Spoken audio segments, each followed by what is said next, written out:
Hi student, science support channel में आपका स्वागत है। आज हम लोग पढ़ेंगे ब्रांच ऑफ साइंस। यहाँ पे आप देख पा रहे होंगे ब्रांच ऑफ साइंस। साइंस की मेन ब्रांच 3 होती हैं। पहला फॉर्मल, दूसरा नेचुरल साइंस, तीसरा सोशल साइंस। इसमें आगे फिर फॉर्मल साइंस की मुख्य रूप से लगभग 4 शाखाएँ होती हैं। पहले मैथमेटिक्स होता है, दूसरा स्टैटिक्स, तीसरा रोबोटिक्स और चौथा कंप्यूटर साइंस। अभी इसमें और भी शाखाएं हैं, लेकिन वो मेन आपको इतना ही जानना है। अब इसमें मैथमेटिक्स में क्या होता है, संख्याओं की गणना और इसके मतलब एनालाइज करके पढ़ा जाता है। इसमें लॉजिकल, ये जो फॉर्मल साइंस है ये लॉजिकल साइंस है, इसमें लॉजिक लगाना पड़ता है। और इसमें क्या होता है कि गणनाएं, संख्याओं की मात्रा और उसमें जैसे मान लीजिए आप गुणा भाग करते हैं, वो सब पढ़ा जाता है। स्टैटिक्स साइंस जो है, स्टैटिस्टिक्स साइंस में इसमें सांख्यिकी है, इसका नाम सांख्यिकी हिंदी में। स्टैटिक्स साइंस में बहुत ढेर सारे डाटा होते हैं और उसका डाटा का गणना करके उसमें से एक ऐसा डाटा आता है जिससे ये पता चलता है कि कोई चीज़ हाई गई या लो गई। जैसे मतलब ग्राफ टाइप आप समझ सकते हैं, वो इसमें पढ़ा जाता है। और रोबोटिक साइंस ये होता है कि जैसे मान लीजिए ये एक प्रकार की समझिए कि डिवाइस है जो कंप्यूटर बेस्ड है, कंप्यूटर बेस्ड डिवाइस होती है। इसमें क्या होता है कि ये 2 तरह की डिवाइस होती हैं। एक होता है ऑटोमेटिक, और जिसको एक्सटर्नल मतलब कि इंटरनल कंट्रोल होता है, और एक होता है एक्सटर्नल कंट्रोल, जिसको मान लीजिए कि बाहर से रिमोट से कंट्रोल कर पाते हैं। वैसे तो ये आज के समय में अब रोबोट जो भी बन रहे हैं वो AI मतलब आर्टिफिशियल इंटेलिजेंस पे बन रहे हैं, आर्टिफिशियल इंटेलिजेंस पे काम कर रहे हैं रोबोटिक साइंस में। और कंप्यूटर साइंस में ये पढ़ा जाता है कंप्यूटर बनने से लेकर के, और उसमें कौन सा सॉफ्टवेयर है, कैसा है, मतलब पूरा का पूरा उसमें प्रोसेसिंग, इसमें कंप्यूटर बनने से लेकर के कंप्यूटर के जनरेशन और प्रोग्रामिंग सब इसमें आ जाता है कंप्यूटर साइंस में। अब आते हैं हम नेचुरल साइंस में। नेचुरल साइंस को मुख्य रूप से 2 भागों में मतलब 2 पार्टों में बांटा गया है।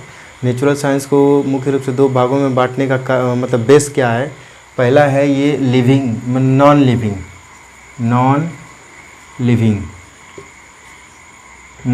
थिंग्स, मतलब नॉन लिविंग मैटर्स पे बांटा गया है। मतलब जो निर्जीव पदार्थों के बारे में जो अध्ययन करते हैं उसमें हम लोग ये फिजिकल साइंस रखते हैं। और लिविंग के लिए ये बायोलॉजिकल साइंस या लाइफ साइंस या बायोलॉजी बोल सकते हैं। तो इसमें क्या है कि इसमें मुख्य रूप से इसमें भी 4 पार्ट होते हैं। पहला है फिजिक्स, दूसरा केमिस्ट्री, तीसरा जियोलॉजी या जियो साइंस।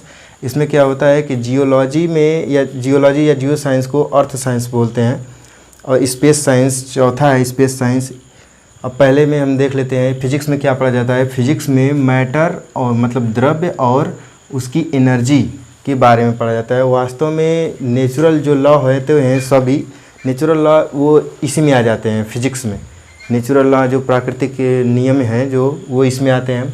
और केमिस्ट्री में क्या होता है, केमिस्ट्री में द्रव्यों मतलब जैसे पदार्थों के संगठन के बारे में पढ़ा जाता है। जैसे मान लीजिए वो कैसे कैसे बना है, उसके एटॉमिक स्तर पर वो उसकी संरचनाएँ कैसी हैं, उसका एटॉमिक स्तर पर रिएक्शंस कैसा होता है, जब दो लोगों के गुणों का रिएक्शन कैसे मतलब कि गुणों के बाद उसका क्या व्यवहार होता है, ये सब के बारे में पढ़ा जाता है। एक केमिस्ट्री में ये आता है। जियोलॉजी में ये आता है कि जैसे मान लीजिए कि पृथ्वी के अंदर, इसका हिंदी होता है भूगर्भ या भू साइंस, मतलब भूगर्भ विज्ञान या भू विज्ञान। तो इसमें क्या होता है कि भूमि के अंदर या भूमि के बारे में जितना मतलब कि पूरी संरचनाएं, पूरा भूमि के अंदर जो भी ये क्या नाम है कि लावा आते हैं और भूकंप आता है, उसके कारण और निवारण, ये सब कुल बारे में पढ़ा जाता है। इसमें थोड़ा ये समझिए कि जैसे ये पुरातात्विक वाले पढ़ाया जाता है, उस तरह से इसमें आता है जियोलॉजी में। स्पेस साइंस में होता है कि अंतरिक्ष में जैसे मान लीजिए कि ये जितने ग्रहों के बारे में, चाहे खगोलीय विज्ञान बोल सकते हैं, इसमें ये पढ़ा जाता है स्पेस साइंस में। अंतरिक्ष विज्ञान इसको बोल सकते हैं। और यहाँ पे लाइफ साइंस है बायोलॉजिकल। इसमें जियोलॉजी है पहला, और दूसरा है बॉटनी, तीसरा है एटोनॉमी। ये जियोलॉजी जो है जंतु प्राणी, आप लिखा गया जंतु या प्राणी विज्ञान।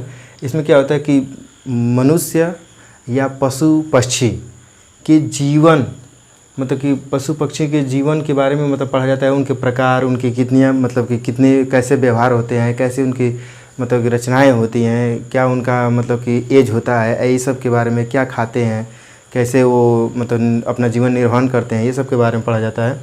और बॉटनी में क्या किया जाता है, बॉटनी में पौधों के बारे में, वनस्पति विज्ञान लिखा गया है, इसमें पौधों के बारे में अध्ययन किया जाता है। पौधों की प्रजातियाँ, पौधों के मतलब कि कहाँ कौन सा पौधा जितना मतलब कैसा पाया जाता है, उसकी प्रजातियाँ, उसको कैसे मतलब उसका विस्तार किया जाता है, कैसे ये मतलब कि क्या खाती हैं, मतलब सॉरी क्या खाते नहीं, मतलब कि कैसे भोजन बनाते हैं, ये सब के बारे में पढ़ा जाता है। और एनाटॉमी में ये होता है स्ट्रक्चरल, मतलब बॉडी स्ट्रक्चरल, ये मुख्य रूप से मेडिकल साइंस का है। इसमें क्या होता है कि शरीर की संरचनाएं पढ़ी जाती है। ये जो एनाटॉमी है ये मुख्य रूप से मेडिकल साइंस का ये पार्ट है, जबकि ये जियोलॉजी में ही आता है, मतलब कि लाइफ साइंस में और बायोलॉजी में ही आता है, बायोलॉजी में ही आता है, इसलिए इसको यहाँ पे हमने लिख दिया है। अगर आप चाहेंगे तो मेडिकल साइंस मतलब लाइफ साइंस के बाद यहाँ पे लिख सकते हैं मेडिकल साइंस। मेडिकल साइंस के अंदर ये आएगा एनाटॉमी, मतलब कि बॉडी संरचना। अब आते हैं साइंस की तीसरा पार्ट, वो सोशल साइंस। सोशल साइंस ये होता है कि मान लीजिए इसका नाम है सोशल साइंस, तो इसको ये सामाजिक विज्ञान कहते हैं इसको। इसमें क्या होता है कि हम लोग ह्यूमन के बिहेवियर, मतलब कि मानव व्यवहार व उसके समाज के बारे में पढ़ते हैं, सोसाइटी के बारे में।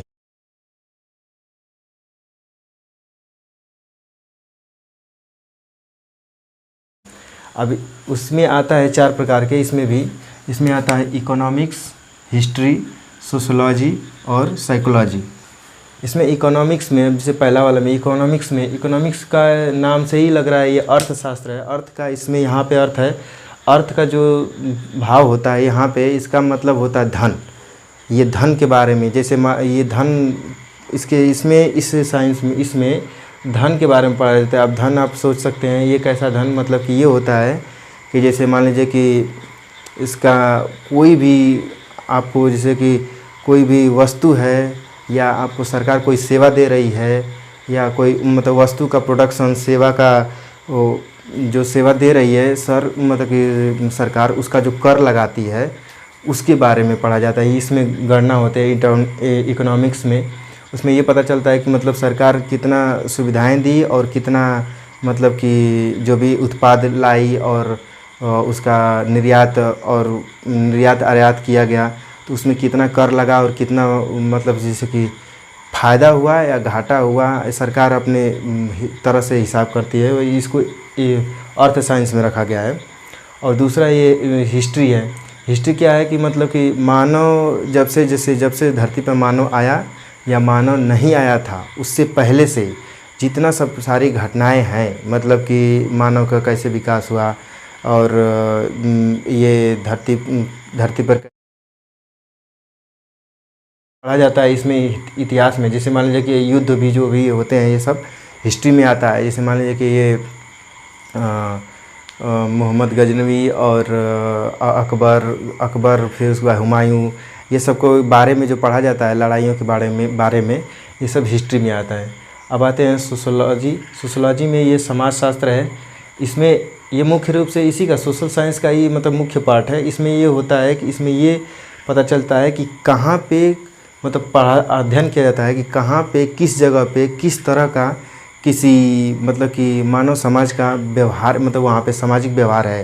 जैसे मान लीजिए कहीं कहीं पे कुछ रीतियाँ होती हैं, तो उस रीतियों को मतलब कि उस रीतियों को हटाने के लिए, वहाँ पे जागरूक करने के लिए मुख्य रूप से जो भी कदम उठाए जाते हैं, चाहे जो भी आगे प्रबंधन किया जाता है, सोचा जाता है, तो वही इसमें सोशोलॉजी में वो आता है। ये कि होता क्या है कि मानव के विकास के लिए होता है। इसका सीधा अर्थ हो जाता है समाजशास्त्र का मतलब कि मानव कल्याण विकास, मतलब मानव कल्याण मतलब ये होता है कि जैसे कि मानव की चाहे समाज का कल्याण जहाँ पे हो रहा हो उसको इसमें पढ़ा जाता है, इसमें मतलब कि अध्ययन किया जाता है। और साइकोलॉजी क्या है? साइकोलॉजी ये मनोविज्ञान ये होता है मेंटल प्रोसेस, मतलब पशु पक्षी और मानव ये तीनों लोग के मेंटल प्रोसेस के बारे में इसमें पढ़ा जाता है।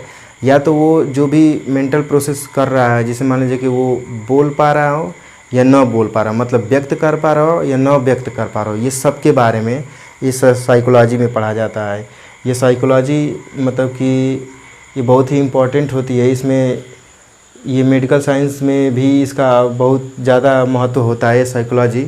और इसमें ये होता है कि बिना शब्दों के ही सब जानना होता है कि ये रोग क्या है, किसी के बारे में, मानव के बारे में हो चाहे पशु पक्षी के बारे में हो, बिना शब्दों के कोई बताता नहीं, लेकिन साइकोलॉजिस्ट जो होते हैं वो जान जाते हैं कि इसको क्या हुआ है, कैसे हुआ है, इसके बारे में ये पढ़ा जाता है। तो आज आपको हम बताएं कि पार्ट ऑफ साइंस मतलब कि साइंस के ब्रांच कितने हैं।